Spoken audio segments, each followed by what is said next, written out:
The Girls Get Even. Chapter 6, Birds of Prey. Peter had just stepped off the end of the bridge when 3 sets of hands grabbed him and he let out a squeal. "What happened?" asked Wally. "What happened after you got inside?"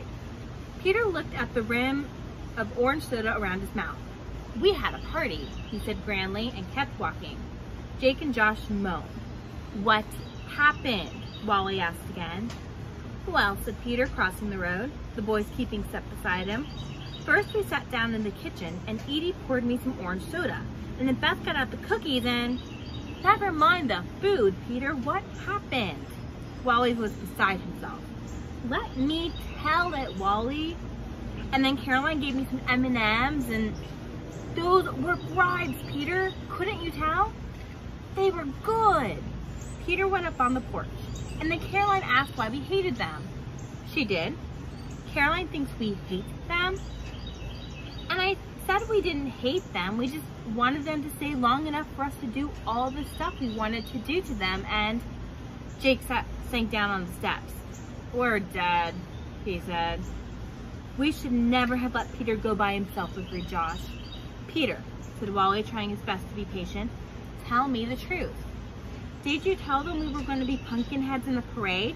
"No, I told them that's what we were last year." Jake and Josh grinned again. "I told them this year we were going to be pirates."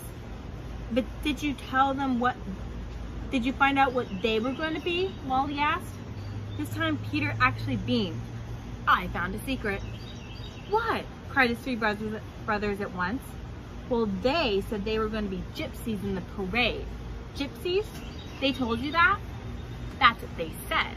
But when Caroline and Beth went into the pantry, I heard them talking, and Caroline said they were going to be..." Peter's face blanched suddenly. I forgot." This time Jake dramatically tumbled down the steps and laid stretched out on the sidewalk below. "I can't stand it." Wally grabbed Peter by the shoulders. "Peter, a whole month depends on this. Who's going to be boss, them or us?" Said Peter thoughtfully.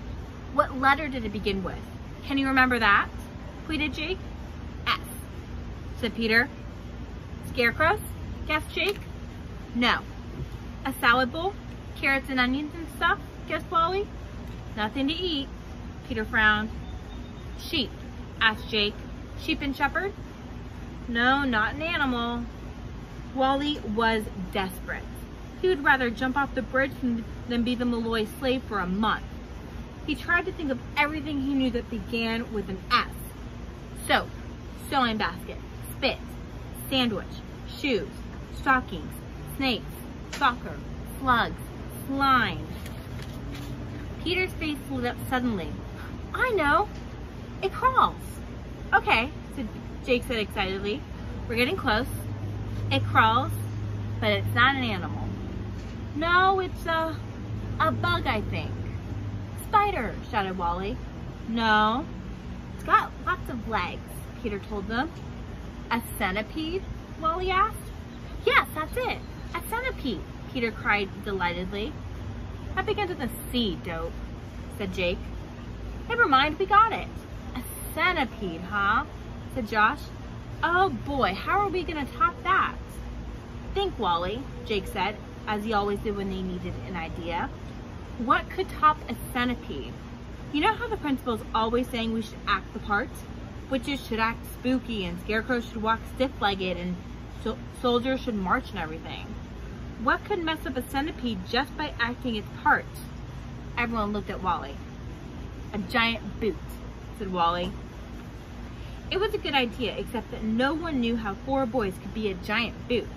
And even if they were, how could it come down on top of the girls?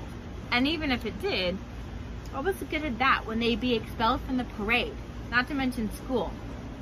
"Think some more," said Jake. "A fly swatter," said Wally. That had the same problem as a giant boot. Wally tried to put his mind in the destructo mode. Stamp, swat, squash, smash, swallow. Swallow? "What eats insects?" he said aloud. "Birds.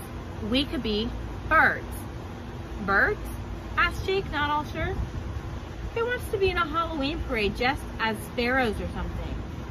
Not sparrows, said Wally, and suddenly he began to smile. What about some big, horrible, repulsive bird? What about vultures? That's it, cried Jake. We're a flock of vultures, and right in the middle of the parade, we'll descend on the centipede and tear its skin off. Peter looked alarmed. Oh, we're not going to hurt anyone, said Jake. All we'll do is play the part of a vulture and pull off the girl's costume. If anyone bawls us out, we'll say we were acting the part. Peter's chin trembled a little. He gave me cookies, he said. Wally sat down beside him. Listen, Peter, would you like it if every time you were on a swing at school, Caroline told you to get off so she could have it? No. What if Edie made you come over and clean her room or do their dishes? Don't you see what would happen if the girls won first prize and we had to be their slaves? I guess. That's why we've got to be vultures, Jake told him. Wally, find out everything you can about vultures.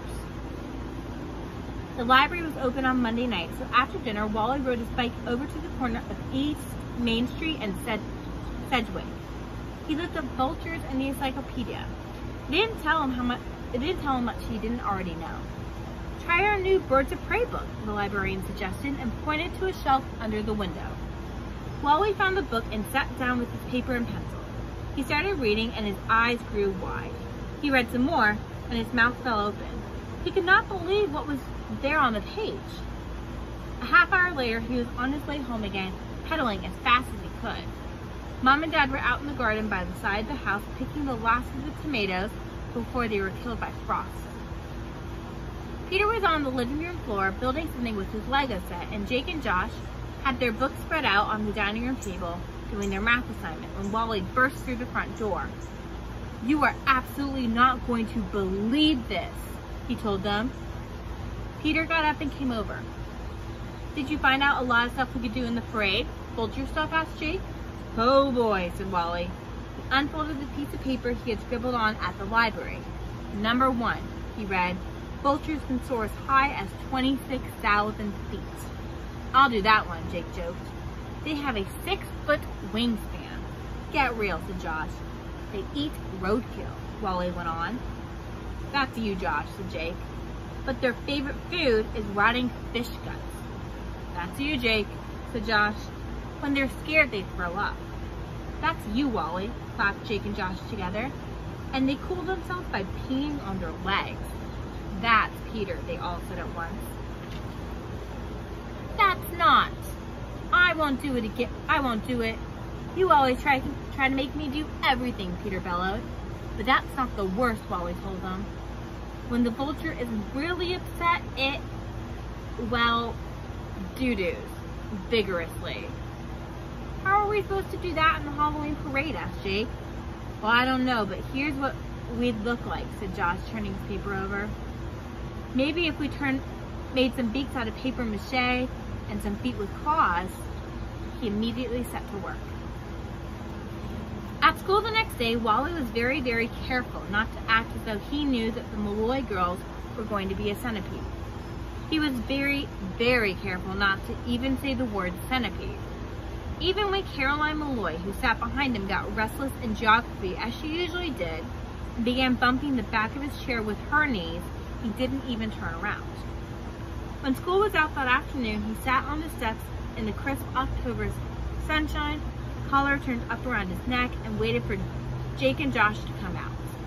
He was watching one lone leaf as it dangled from a branch above, twisting this way and that in the wind, and Wally wondered what it was like to be a leaf. Did it stay on the tree until its stem was dry and withered, then drop? Or did it just suddenly think to itself one day, that's it, I'm tossing in the towel? Or did it? Suddenly the door banged again, and out came Josh, his head down, Jake close at his heels. Gosh darn it, Josh yelped, throwing his jacket on the ground. Then he picked it up and threw it again. What's wrong? Asked Wally. We had to trade papers for math and grade each other's, Jake explained. So Josh had to trade with Edie. So, Wally said again. Edie found the picture of the vulture that Josh drew on the back of his math paper, Jake told him. The next chapter is chapter 7, Change of Plans.